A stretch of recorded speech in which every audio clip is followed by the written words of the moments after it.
Saturday, May 18th. Continued. Little Bohemia. When I opened the door and stepped inside, a laugh burst out of me like a bird startled from a tree. Little Bohemia was a tavern, but a tavern unlike any I'd ever seen, except perhaps in dreams or imagination. It might have been a set designer's creation for a film biography of Amedeo Modigliani. It was low-ceilinged, full of cobwebs and smoke, and would have been pitch dark except for a few candles stuck in the necks of wine bottles. The walls were thick with sketches, caricatures, and paintings, most so blackened by smoke that they were little more than post-impressionist smudges. Incongruously, yet somehow perfectly, a rainbow-lit jukebox near the door was hissing its way through an ancient, scratchy Piaf record, which had to be, could only be, and indeed was, La Vie en Rose. Spending $1 million, Disney couldn't have made it better or more archetypal, though the dust and cobwebs would have been created from antiseptic plastic, and the song would have been sung by a clone of Piaf herself, wearing a perfect reproduction of the Sparrow's famous old sweater. The clientele, however, weren't en rolle, or at least not self-consciously so. There were no berets, no Basque fishermen's jerseys, no artistic goatees. These folks murmuring at their tables or hunched over their chessboards might have been anything: poets, novelists, playwrights, actors, artists, models. But who knows? Nowadays, public relations flacks look like artists, and artists look like truckers, and truckers look like off-duty soccer champions. B was seated at a table at the back, and I gathered that he must be an old customer and one of settled habits, for a waitress was already in the act of serving him, not 60 seconds after his arrival. Catching sight of me, he summoned me with a nod to the chair at his right. As I approached, I heard him say to the waitress, "Theda, bring my friend one of those as well, won't you? He's had a long walk." And then to me, "It's a single malt Scotch, Lagavulin 16-year-old, and will restore the dead to life, if administered within a reasonable amount of time." I sat down and looked, probably rather blankly, into his strange gargoyle-like face. "Well, what did you think of my lecture?" he asked. "I don't know," I said, then added, "I'm not being coy, I'm still working on it." "You were at Der Bow." "That's right." "But not at Stuttgart, or before?" "No." "That's good. By chance or design, you've begun at the beginning of the cycle." It was by chance, I told him, and he smiled politely, as if it made no great difference. "What's your name, by the way?" I told him, and Theda chose that moment to arrive with my drink, a dark amber liquid in an oversized shot glass.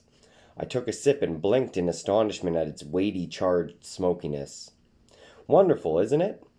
I nodded, suddenly feeling oddly detached, like a page torn from one book and inserted in another. "And B," I asked, "why are you called B?" He gave me a twisted smile. "Do you know, I'm not entirely sure. This was a name the crowds chose for me, in answer to some deep unconscious perception. When the name stuck, I did some research, as much as it is possible about something like that. If in ancient times you met a man or a woman branded with the letter A, you knew that their sin was adultery. Of course, that wasn't just Hawthorne's invention for the scarlet letter, you know. If you met someone branded with the letter B, you knew that his sin was blasphemy." "And is that, in fact, your sin?" "Oh yes, but I can't believe the crowds chose the letter for that reason. Or at least not deliberately." "Then why?" He shrugged. "I simply don't know." "May I ask your real name?" "I'd rather you didn't. I no longer use it except on hotel registers." "All right. Why did you signal me to follow you?" He smiled in a new way, as if out of real pleasure. "Do you know the ancient Chinese novel Monkey? It's the story of a scamp of a stone ape, hatched as a sort of divine accident from a stone egg on a mountaintop. After living a carefree life for many years, he suddenly became aware that there's a great deal to learn that he knew nothing of, and he set off across the world to find a teacher. At last he came to a monastery ruled by a famous sage who let him attend classes with the other novices while serving as a sort of chore boy. One day, after several years, the master asked Monkey what sort of wisdom he was searching for. Monkey asked in turn which sorts were available. then proceeded to reject each one as it was described. The master became enraged, cracked Monkey 3 times over the head with his knuckle wrapper, and stomped off. The other pupils were furious, but Monkey wasn't dismayed, for he understood the language of secret signs and knew that the master had ordered him to come to his quarters at the 3rd watch.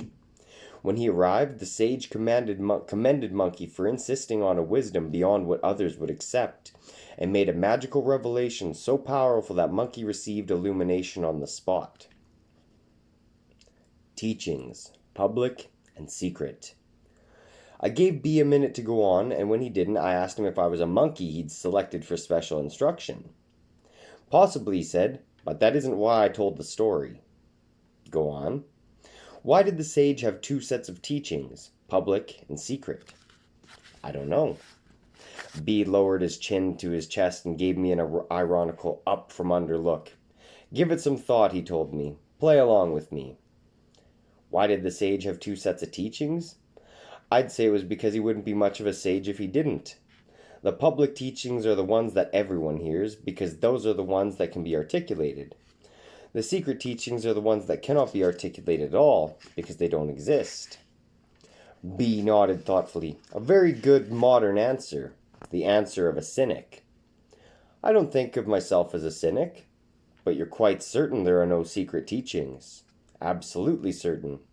Jesus didn't have any special nuggets for his disciples? No. Nor did Gautama Buddha or Muhammad for theirs? No. You may be right, of course, but this misses the point of my story. Okay. Why did the sage have 2 different sets of teachings? One was a set of teachings that are easy to disclose. The other a set of teachings that are very difficult to disclose. The first was the public set, of course, the set to which all the novices were exposed. The second was the secret set, the set that only exceptional students can aspire to, or accept. In other words, secret teachings aren't ones that teachers keep to themselves. Secret teachings are ones that teachers have a hard time giving away. I shook my head. I damn well had to shake my head, of course. I'd never seen it spelled out, but it's implicit in every text that aside from forbidden and probably illusory lore like witchcraft and necromancy, there are no relevant secrets. There are plenty of things we don't know and will never know, but everything we need to know has been revealed. If this isn't the case, if Moses or Buddha or Jesus or Muhammad held something back for an inner circle, then revelation is incomplete and by definition useless. I said, I'm not sure how this answers my original question. Why did you invite me here? I invited you here for the same reason the sage invited Monkey. I hope to make you take away some of the teachings I can never get to at the podium. I don't understand. Why can you never get to them at the podium? My question seemed to defeat him. He sighed, collapsed in on himself, and looked around bleakly in a sort of pantomime of pedagogical despair. I thought you understood what was going on here. I'm sorry. I thought I did too. Every time Jesus stood up to speak to a group, he was speaking to 1,000 years of shared history, shared vision, and shared understanding. The people in his audiences were Jews, after all. They didn't just speak the same language. Their thoughts had been shaped by the same scriptures, the same legends, the same worldview. He didn't have to teach them who God was, who Abraham was, who Moses was. He didn't have to explain concepts like prophet, devil, repentance, baptism, scripture, Sabbath, commandment, heaven, hell, and Messiah. These were all commonplace notions in their culture. Whenever he spoke to them, he knew with absolute certainty that his listeners came to him prepared to understand what he had to say. Yes, I see that. Jesus didn't have to lay a foundation every time he spoke. Others had done that for him through 100 generations, literally from the time of Abraham. But I do have to do that with every single audience I face. You've heard me in Munich and here in Radnau, but you haven't heard what I have to teach. All you've heard so far is the foundation, and it's far from finished. But eventually, yes, I get there eventually, and that's why crowds call me blasphemer and beast and Antichrist. But I never get to the end of what I have to teach. Not in public.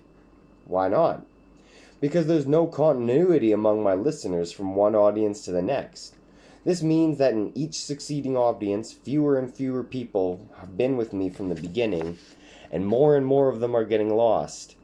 After 5 or 6 lectures, it's pointless to go on. The end is still out there, but I've no hope of reaching it with this audience, and even less hope of reaching it with the next audience. I have to go back and begin all over again, which is what I did in Munich. Then B nodded in my direction and said, "And I have to wait for the arrival of someone like you." I felt a pang of fear at these words, the very same pang I feel when I picture myself falling from a tall building. The Unmasking. We sipped our life-restoring drinks. We listened to Piaf and other singers of her era, all French or German. We inhaled vast quantities of secondhand smoke. After a few minutes I said, "That still doesn't explain why you chose me in particular." B frowned and scratched vaguely at the corner of his right eye, a gesture I would soon get used to seeing. "This clearly troubles you," he said at last, "and I'm trying to imagine why." I opened my mouth to deny it, but he stopped me with a shake of his head. "You're not a good liar, you know." I gawked at him. "Not enough practice, I'd say." "What makes you think I'm lying?" He shook his head again. "Don't do that, Jared. You're really terrible at it. Either lie with conviction or speak the truth." "You're right," I confessed. "I'm not a good liar, and I don't get enough practice. But even so, what made you decide I was lying?" "The very persistent trend of your questions, your insistence that my invitation needs to be explained. You're obviously wondering how you managed to fool me." I wasn't sure he was right about this, but I was too thick-witted, too clogged with smoke and booze to think about it clearly. Suddenly, there was a third person sitting at our table. I took it in that way: first, that it was a person; second, that it was a woman; third, that it was a woman I'd seen before. It was the woman from Durbau, the woman who had translated B's talk into sign language, the woman in the rawhide jacket with the strange butterfly open across the center of her face, the woman, I suddenly realized, who had exerted a powerful attraction on me from the moment I saw her, with her broad athletic shoulders, her ranch-hand clothes, and her wild tawny hair. She was talking to B with her hands. He was listening intently. Suddenly a big smile swept across his face, and he looked at me and laughed. "A priest!" I said, "What?" "You're a priest." I looked at the woman, and she met my gaze without expression, as if I were a lizard or a fish. B said, "She found your breviary." I stared at him without comprehension until he added, "In your room at the hotel." Even then it took me most of a minute to figure it out. He had invited me for a hike across Radno so his assistant would have time to find my hotel, work out which room was mine, and go in.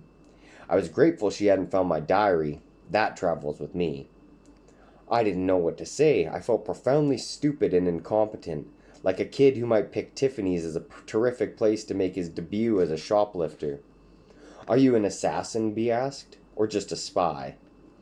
The woman laughed, not sarcastically it seemed to me, but with genuine amusement. I was surprised when she spoke, that she could speak. "Not an assassin," she said, looking at me now as if I were a cocker spaniel that someone might have just mistaken for a pit bull. "No, I'm sure you're right," B said. "Not an assassin." "What then?" It was almost funny. At that very moment, Piaf started saying, "Non, je n'en regrette rien." No, I don't regret anything. I couldn't think of a single thing to say. The next few minutes passed, as they say, as in a dream. Theta got paid. B and the woman stood up to leave and seemed surprised when I didn't follow their example. "Are you going to spend the night?" B asked. "No." "Then come on, we'll give you a ride back to your hotel." Feeling even more idiotic than before, I rode in the back seat of the Mercedes I'd seen earlier outside the theater. The woman drove. "This is Sheeran, by the way," B told me. I nodded mutely. 15 minutes later we pulled up outside the hotel. I struggled out of the back seat and thanked them for the ride. Sheeran gave me a shake of her head and a pitying smile, then drove off. I trudged gloomily into the hotel.